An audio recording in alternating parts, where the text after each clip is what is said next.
Is it recording? It's recording. Oh, this time. It didn't happen. Yeah. Oh, I'm sorry. Yeah. Welcome to Doctrine and Devotion. It's a podcast that explores Christian faith and practice from a Reformed Baptist perspective. My name is Joe Thorne. I'm the lead pastor of Redeemer Fellowship in St. Charles, Illinois. And I'm Jim Fowler, executive pastor at Redeemer Fellowship. Who doesn't hit record all the time? I do hit record all the time. Sometimes you don't. There's been a minimal time. Yep. Actually, technically, I think it was once.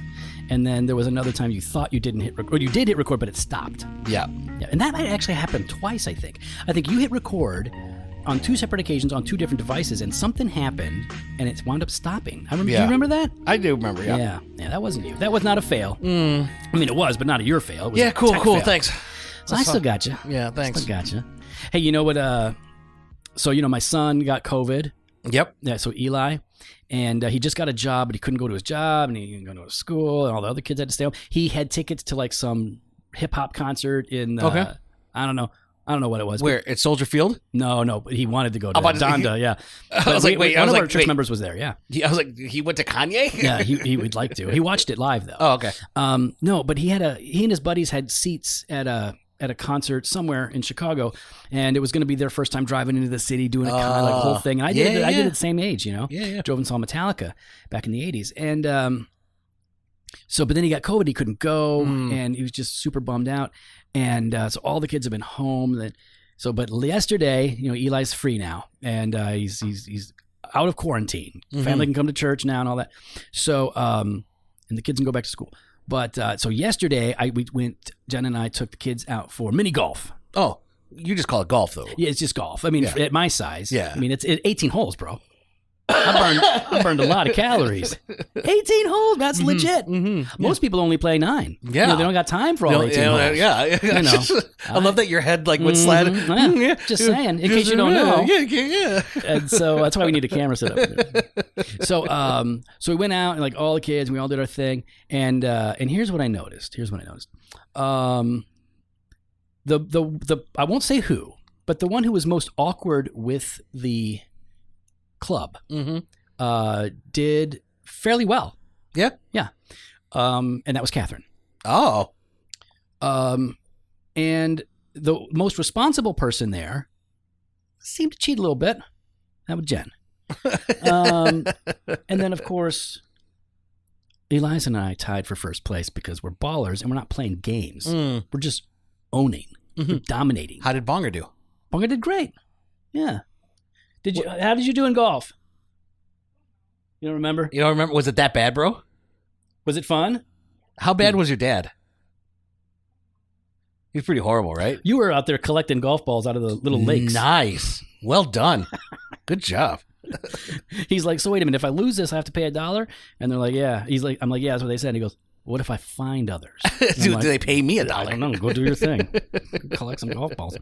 So that was fun. It was nice to get out. And then we went and we had lunch at some different places because, we got a vegan and we got a picky guy. You got a vegan and you got Bonger. Yeah. A vegan and a Bonger. They're they're both difficult to get food for. What did you do this week? Did you do anything this weekend? No. Well, it's Saturday. Yeah. UFC fight tonight. Okay. I got the Traeger going. I'm just checking. Just taking a look there. Got on Super Smoke. What, are we gonna have like a get together? You're always invited. Okay, it's fight night. Yeah, sorry. So you and Greg have fun. Yeah, whatever. First of all, I've not talked to him. Oh no, I know. You haven't got back to him yet. I'm sure. It's fine. You take his whole family with you on your to the resort. I didn't take them. Why That's my favorite thing to say. I know. I don't know why. Because you're implying something. You bought them first class tickets. I did not. Though, I forgot to tell you, on the way home. Oh, did you get upgraded? I did. Mm-hmm. And of course, I gave it to Michelle. Yeah. And so we get there, we're going through, and I'm like, all right, kids, this is where we're going to leave mommy because she's better than us. Let's go to the back. And we start huffing. And the first class people were laughing and they're like, yeah, that's a good man right there. I was like, yeah, let's go. Let's go. You know what? You have a good reputation with outsiders. I do. I do. And Michelle got the stewardess to keep bringing me bourbon. First of all, from first class. They're not called stewardesses, you misogynistic pig. What are they called now? Travel assistants? Flight attendants. Flight attendants. Travel assistants. It's like servants. Are they called indentured servants? Well, so anyways, the travel assistant kept bringing me my bourbon. Nice. And she was like, I'm not supposed to be doing this, but your wife is very adamant that you're sweet, and here you go. I was like, yeah, that's right. Kept bringing me bourbon. Good, because flying. You know, it's funny. We have a church member who flies Spirit. Why? Because for some reason she's built up a lot of points and miles, so like she'll fly to California back for like $9. And well, if it gets off the ground, if there's a return flight, if it does get off the ground, there's going to be a 3-hour delay because some Karen is lighting a cigarette up on the plane. There's videos every week. There's new videos of Spirit Air, man. Spirit is I don't understand. I would rather pay $300 for a smooth flight.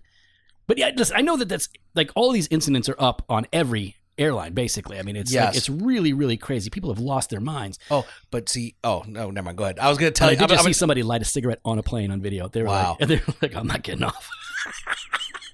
No, my gosh. That's crazy to me.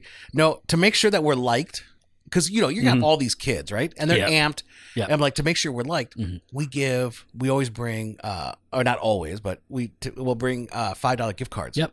For Starbucks. Yep. And just give them to the flight. Yep. That way as well, when I want something, I'm getting it. Yeah.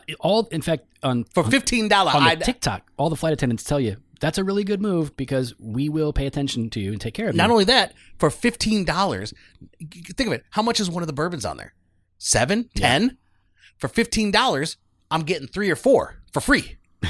Right? Yeah. From first class. No, even on other flights. If I'm in the just back. saying, like, but this last time. Oh yeah. Did they bring it to you in a glass or was it? No. They gave me like the bottle. Like she had had the bottles. Oh yeah, and just thing. slipping to you. Yeah, she's like, here you go. Shut up.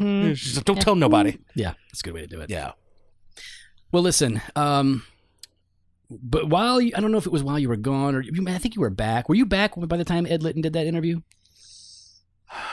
I think so. I'm trying to think. Oh, when did I start tweeting it? I don't remember. So I think it was this week. I know we keep talking about the Ed Litton thing, but he keeps talking about it too. So we keep talking about it. Ed Litton is the president of the Southern Baptist Convention, and if you listen to this podcast, you are probably already aware of some of the controversies. The main one that we've tended to focus on is that, and really the only one that we're really concerned with at this point, is that he really has. There really is a lot of evidence that he has plagiarized sermons. And this doesn't mean that every word that he spoke in that sermon was somebody else's, but it does mean that so much significant material was verbatim taken from somebody else that it does constitute plagiarism, and that it happened a lot. And so, and there was a culture built there. By that, but even some people encouraged. Yeah, it was encouraged. I mean, there's people that are part of the preaching team that are also doing the same thing, right? And so, okay. So, and as you know, like we were trying to work out an opportunity to get Litton on the podcast. Well, he had expressed a willingness and an interest in coming on. Or his team had expressed or something, but yeah. No, he did. Well, initially he did at first. Not to us. Through an intermediate. Yeah, so that's what I mean is I don't know if it was technically him. No, it was him. Okay. Say directly to an individual. Okay, all right. I'm trying to recall that conversation that we had. Yeah. But I like to be extra careful. But at any rate, unless the other person's lying to me. No. I definitely know that's not the case. Yeah. But there was talk about having Litton on the podcast to talk about all this. And this was when it was very early. And then that seems to not be happening. Probably I can't help but think it's probably because we've landed where we've landed. Yeah. Like, I wouldn't want to go on a podcast that's, going to ask me hard questions if I didn't want to deal with those questions. Yeah, so I'd rather just go on, SBC Voices where they're... No, what's it called? SBC Today? SBC This Week or something like Whatever that. it is. Jonathan Howell. Jonathan Howell. Yeah, I'd rather go where I'm going to get soft pitches. Yeah. There's basically, he's gone on to 2 podcasts now, and in each case, there is a connection to SBC institutions. Big Eva. Yeah. So the most recent one is he actually went on a podcast with a good friend of ours, Matt Hensley. Yep. Let me just say this. Matt Hensley, he's the man. Good man, godly man. Great man. Long beard. Yep. But he's a ginger. So he does have he does have strike. Well, that technically counts as 2 strikes. Well, I think he cut his beard. No. I mean, unless it was very recent. Oh, never mind then. Yeah. I'm going to look it up. I just saw him. Oh, then never mind. But he, so he's a good guy, and he and this guy, Kyle Buermani, I can't pronounce his name, Kyle Buerman is I'm guessing. But anyways, they have a podcast called Not Another Baptist Podcast. And they actually had a chance to interview Ed Litton, which is cool. Now, listen, if you don't know, Matt Hensley is the guy heading up the Pastors Conference for the Southern Baptist Convention next year in California, which I will be at. So I'm looking forward to that. And I haven't gone in I've never gone to the Pastors Conference because they usually have some horrible. Yeah, I'm really excited for Hensley for what Hensley's put together. He ain't playing. He's not going to have James McDonald come. Nope. He's going to have real pastors that are doing the real work. You know what? I would get more out of Ted Lasso easily than James McDonald sermons. Okay. So, anyways, in this interview at the 12-minute mark, 12:30, Ed addresses the plagiarism stuff again. Mm-hmm. We could have set it up to play for you, but you can just check it out. We'll link to it in the show notes. Mm-hmm. So Ed said some things, and one of the things he says early on is that he can say, hey, listen, I know that people are concerned about what they're hearing or what we're hearing. Mm-hmm. And when he says this, the implication is they're not concerned with what they've heard me say. They're concerned about what they're hearing from various publications out there. And yes, that is a part of it. A lot of people are concerned that they've heard these things. Some people in our church were concerned about what they'd heard. They hadn't heard Ed. Mm-hmm. But there are a whole lot of us that are very concerned about the sermons that we've listened to that you yourself have preached. So, okay, that's fine. It's not everything, but it's the whole thing. And he basically says, hey, listen, I asked JD for his Romans outline. JD gave me permission to use any material I wanted. He's like, yeah, here's my sheets. Here's how I do, but you can use anything. And Ed's like, yeah. So I listened to JD's sermons and I used his notes and his outlines. And then he says, I also resourced his material after I did all the Greek work and commentary work and all of that. And so he says, in a couple of places I shared the same outline. And in some places I used a lot of his phrases. So maybe that's a place to kind of pause. From your perspective, Jimmy, when you, having watched a number of these videos, we've talked about it quite a bit. How is this landing with you as you listened to that interview and Ed was making some of these statements? What were you thinking? Were you feeling like, okay, he's giving more clarity here, or is he giving more confusion? Well, I think he's giving more confusion, and I think here's the thing. There is clarity here. Here's the clarity: is that he did something wrong and he knows he did something wrong. But what's confusing is he won't admit he did something wrong because he says, God, he says it wasn't, it wasn't a sin, or it wasn't, okay, by his words, it should have been clarity. He should have repented. Well, because he even says things like, I shared the same outline. I did not, I used a lot of his phrases. I mean, you took someone else's material and presented it as your own, and you're validating that. That's the clarity he's giving. It's not like, he's not saying, because I think at the beginning, there was a sense of like, it was, kind of sometimes this happened. Yeah, you get the impression that this was not... like it was a one-off, two-off maybe. This is fairly consistent. Yeah. And it's not only JD, but also... he completely took a whole Tim Keller sermon that we know of. But what's confusing in this is... he's stating things that are like any other I shouldn't say any other person. I would look at, if I said it, I would repent and say sorry. He's not doing that. Well, but he does do that. He does say that he is sorry. He does say that he has been forgiven by God in this interview. But he also says, I didn't do anything wrong. I didn't hear him say I didn't do anything wrong. Well, he says permission is not plagiarism. Okay, yeah. Well, we're getting ahead of ourselves. So let's just stay on topic with this part. All right. As he explained these things, what is your problem? Because I have problems with this. I'm assuming you do. What is your problem with him saying, in a couple of places we shared the same outline, and in some places I used a lot of his phrases? Well, because you were hitting on this. I just want you to make it a clear. Well, no, it was obvious that he was reading it. Like, it was obvious that it wasn't just he shared the same outline, but he was using the same illustrations. Mm-hmm. He was using the same words. And no, this doesn't mean throughout the entire sermon and all. That's not what we're saying. In sections there, Yeah. and even the same mannerisms and pauses. Mm-hmm. Yeah, no, I absolutely. And I like that you were saying, like, listen, the way that this is set up is it's very much like, yeah, I did this and this isn't wrong. I mean, that's the implication that comes across, at least to us as we're listeing to it. Oh, I shared some outline. I used a lot of his phrases. Yeah. Okay. I was gonna jump ahead to something else he said. Go ahead. Let's just go to what you said when he said, listen, I got permission, so it's not plagiarism. I'm sorry, guys, but I try to be really patient with Christians and with people. And I honestly, by the grace of God, I think in general, I actually am, but I'm not patient with pastors. Or at least I'm less patient with pastors because I do expect them to know what they're talking about. Higher standard. Yep. Just, no, they're held to the same standard, but I'm just more a higher patient, standard. but they're supposed to be living up to that standard. So it's like, how is it that you don't know what plagiarism is? Yeah. Having gone to school, you know what I mean? I know one of his degrees is in acting or whatever, but the point is like you've got to have experience enough to know what plagiarism is. So I struggle with the idea that you say, oh, well, since I got permission, it's not plagiarism. When you're passing off content to people as if it is yours, is plagiarism. It doesn't matter whether you have permission or not. So I struggle with that so much, and I find that to be not owning what you did. In fact, and this is the thing that really bothered me about it. He says, so I got permission, so it wasn't plagiarism. However, I didn't cite him as a source. But then he says, but I didn't cite the commentaries that I used either, which is, I don't know. I'm trying to think there's a word for it, but like those are two opposite things. They're not the same at all. You don't have to cite all of the sources that you use in your sermon unless you are quoting them. If you're quoting them, you go, hey, Charles Spurgeon said. Yep. That's how you do it.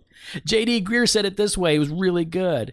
Or J.D. Greer said it this way and it wasn't good. Like whatever. Like but you got to give credit when you're quoting, when you're pulling.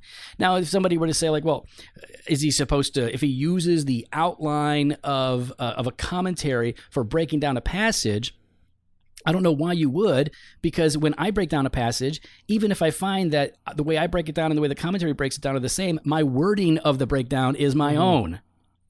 Listen, I haven't been preaching forever, but I've been preaching for a long time. No, but I mean, there has been times for me where I see an outline and I'm like, that's really helpful. Yeah. And I'll say like, hey, Kistemacher breaks it down like this. And I think it's useful for us for this sermon. Right. And usually I think that falls into like a pocket of the sermon. Yes. Or sometimes it's a super broad thing, right? That kind of encompasses the whole. But in most of my cases, when something like that happens, it's like, oh, I really like it. So I was just teaching, I don't know, on something and I go, hey, you know what?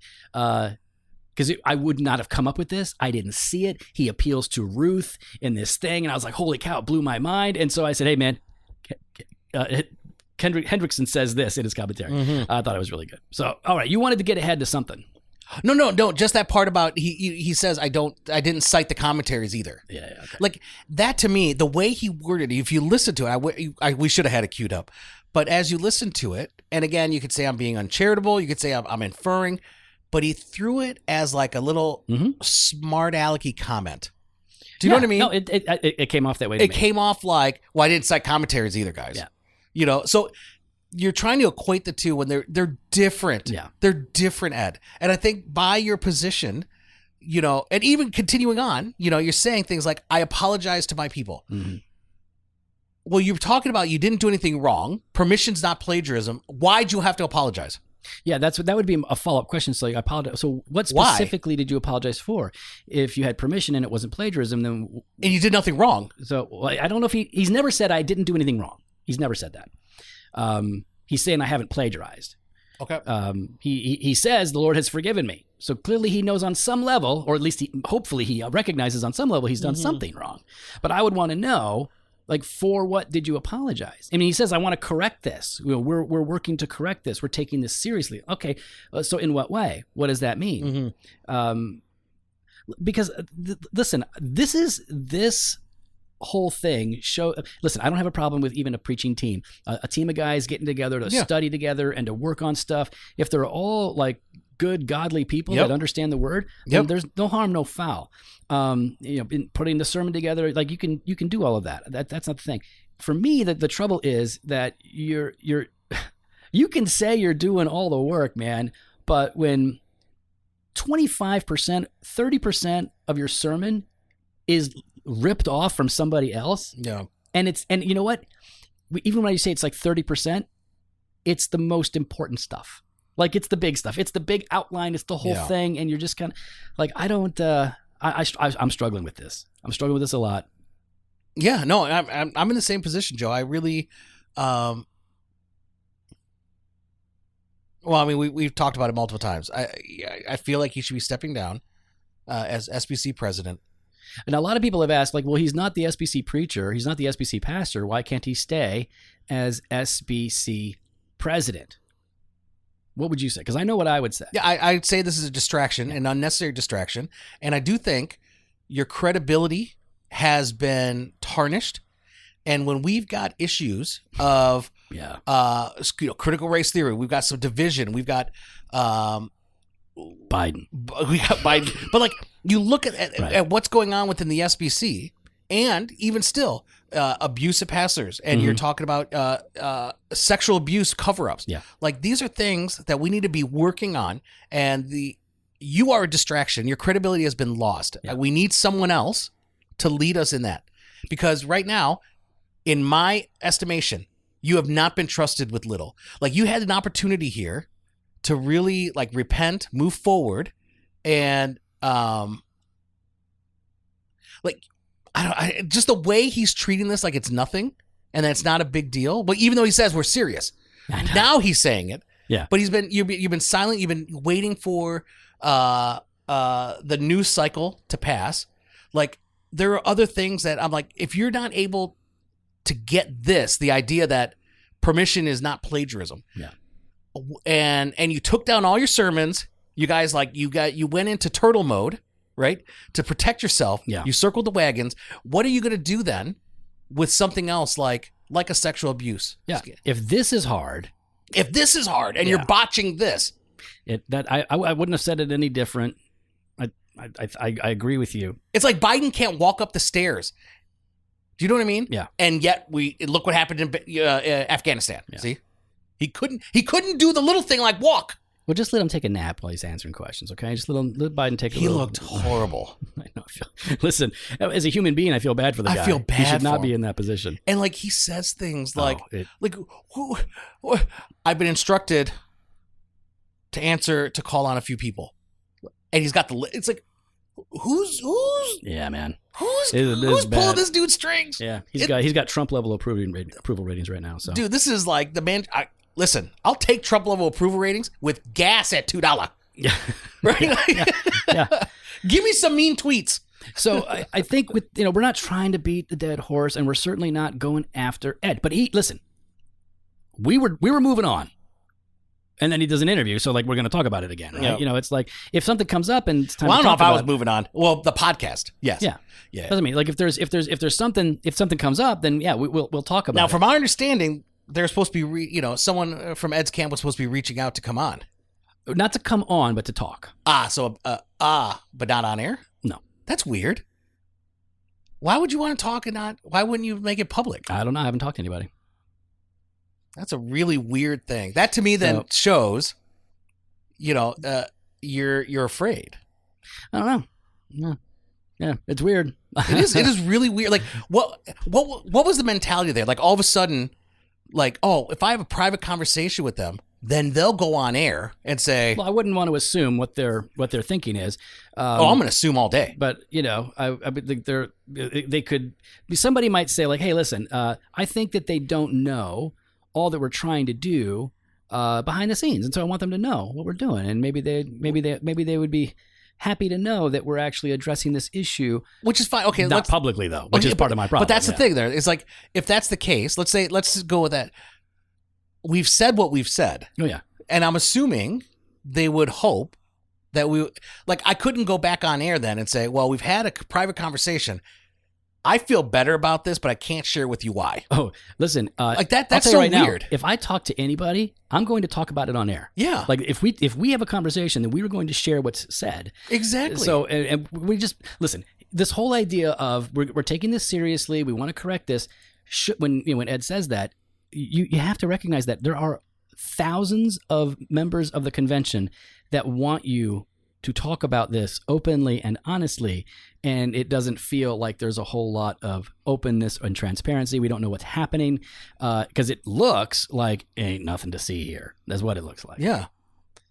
All right, so we need to address that, and of course, do we want to keep going on this? we have to talk about Nirvana Baby. Are we doing Nirvana Baby? Baby? Let's talk about Nirvana Baby. You called me. You're like, "Did you hear about Nirvana Baby?" And so you went to CNN. Well, there's a bunch of them, but like everything's behind a paywall, so I just needed. Well, no, quotes. Fox News is free, but continue. Okay, yeah, well, no better than CNN. Fox News is fair and balanced. Yeah, Fox News is awful. CNN is awful. No, well, hold on. Fox News channel. Yeah, but Fox News internet's different. I wouldn't know. Yeah, but this guy Spencer Eldon, if you don't know, you probably were raised in a Christian bubble. But Spencer Eldon was the baby in 1991 that is on the cover of Nirvana's Nevermind album. Naked baby in the pool, swimming. There's a dollar bill photoshopped into the picture. Yep. Famous cover, and this guy is suing the band because of child sexual exploitation. And I mean, didn't he also just try to recreate it though? Oh yeah, he did. Yep. For the anniversary? He has recreated the photo. So let me just read a section here. The rock album's cover features Eldon, then an infant swimming underwater while undressed, his eyes fixated on a $1 bill. It became one of the most enduring images in rock music after the record's release. But in a complaint filed on Tuesday at a federal court in California, Eldon's attorney said the image was pornographic and that he has suffered lifelong damages as a result of his involvement. Later, it says the lawsuit alleges Eldon was sexualized because the dollar bill used in the image made the baby resemble a sex worker. Sometimes people just want to get that money. The reason I thought it would be good just to mention this, because we're just talking anyways, we're just catching up on stuff, is because we take sexual abuse very seriously, sexual exploitation very seriously.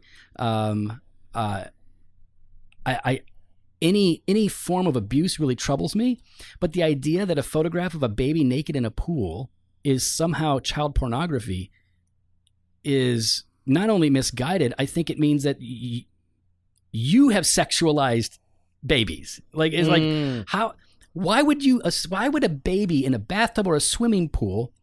It doesn't matter who sees it. There's no sexual context. But the thing is it's a money grab. Here's the thing. Here's the part that frustrates me about this is, I mean, I'm going to word it like this, and maybe it's not the best way to frame it, but if everything's sexual exploitation, then nothing is. Right. And there are real instances out there. Yes. It's like, how dare you try to capitalize on that? For your own financial gain, when there are real victims that are fighting for justice. Yeah. Like, that's the part that frustrates me, is when you've got things like this, when there's real issues out there and real victims that need real justice. Yep. And now we're talking about the Nirvana baby. Man, you got a problem, go talk to your parents. Like, yeah, they made the $200 off. Yeah. So like, listen, and I go, it can be embarrassing. We've all got embarrassing things. And listen, I got a photo of my kid's bum in our bathroom. Yeah, it's very disturbing. There's two butts. Yes, there's two. Yeah, actually, so at the new house. Yeah. We took that photo down. They all were like, we're packing it, and Cohen's like, it's not going up. And yeah, see? He was like, I was like, mm-hmm. Oh, if Michelle felt so yeah, bad. Nirvana baby. Nirvana baby, he's going to sue me. So yeah. But look, man, okay, listen, I don't think anything was done wrong here. Okay. But it doesn't mean that you haven't suffered, but nobody's done anything illegal. I don't think anything is, you might have things to work through, but all right. Do we have time for that short email? Yeah, go ahead. Let's do this one. All right. COVID fears. This is from a guy named Andrew who said, Hey guys. Longtime listener, and I love the show. You both have taught me lots about theology and being a husband and a father. Bam. I'm currently on a 9-day of being home with COVID and am coming face to face with the fact that I have tremendous anxiety surrounding my health. I have always become anxious with health issues, but this time it's intense and I know it's not living according to faith or trust in God. Love to hear your advice or encouragement and would appreciate your prayers. Thanks for all you do. Jimmy, what might we say to people who are sick and are fearful and are struggling with, wow, is my fear and my suffering here an example of weak faith, or how I should we don't respond? see it as an example of weak faith. I think it's natural. I think it's natural in the midst of things because you're experiencing something you've never experienced before. And for some people, it has been a severe experience. And because of how the media has played this, there's been a lot of just like fear surrounding it and uncertainty. And when people don't know, of course they're going to be anxious about it. Right. So I'd feel anxious too. I'd feel anxious of what's going to happen. Am I going to be okay? Like my health is not the best, obviously. Dude, that first week, I was nervous. Yeah. I was like, oh, well, I could die. Yeah. Because it feels really bad. Yeah. Like, for some others, it's nothing. It's nothing. Now, I have no idea if I'm asymptomatic. I have no idea if I've ever had it. I guess I can go get a test. I mean, because I'm pretty shocked that I've never had COVID. I'm kind of shocked by that. For as much as I travel, you travel a lot, and you're around people that have had it. Yeah. You run a company that has a ton of people in the building. Ton of people there, yeah. But I mean, I'm on planes. But the masks stop all the virus, so that's why. The virus can't. Virus can get. I mean, how many times have we gone to Vegas? And even the last time was mask off, and I had no apprehension. Because I suck all of the COVID in. But even like I'm like your COVID Roomba. I take, if I'm with you, I take it. That way you don't have to get it. Yeah, I mean, but but then even like Florida. Yeah, COVID Roomba was pretty good. But it was all right. It was all right. So yeah, let's just agree together here, brother. We listen. Pray it up. You're suffering. You're scared. That's normal, just like Jimmy said. And so, what do? We cry out to God for support, for help, to give us peace in the midst of panic, right? Yeah. And he can do that. Maybe it doesn't happen right away, but it does. I think that if you know that you're in a place where your faith is weak, in other words, if you're saying like, well, I don't trust God, then if you're drawing that conclusion, I should say, if you're drawing that conclusion, then be more specific. What are you not trusting God with? Because you can say, well, I'm not trusting God to heal me. Well, that's okay, because God hasn't promised to heal you in this life. He's promised to heal you in the reresurrection. Yep. But you might not get healed. So that's not a lack of faith. Right? You're saying like, well, I don't know if I can persevere. I don't know if I can, hold on to, I don't know if I can continue to trust God that he's good. Like, okay, well, now we're talking about a struggle of faith and some weakness here. So what do? Well, you go to the Lord like the psalmists do, and you cry out and you ask God to help you to see, help you to understand, like, why are you allowing this to happen to me? Those are good questions to ask. The main thing is like when you have questions and doubts, bring them to God. Bring them to his word. Don't just sit there with them by yourself and try to figure it out, because that's where you're going to get into trouble. Absolutely. Yeah. Well said, man. So, all right, we're back. Normal schedule. Well, we've been on a normal schedule, but recording schedule is back to normal. So back now we kind of know what we're doing a little bit. Almost. Nearly. Relatively. So when's the SBC going to kick us out? There's the only time that they ever do that, we would have to ordain a woman as a pastor. Then somebody could make a motion, or somebody might credential. So like Saddleback? Yep.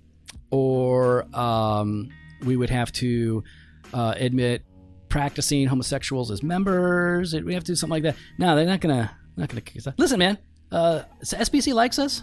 We don't get hate from the SBC.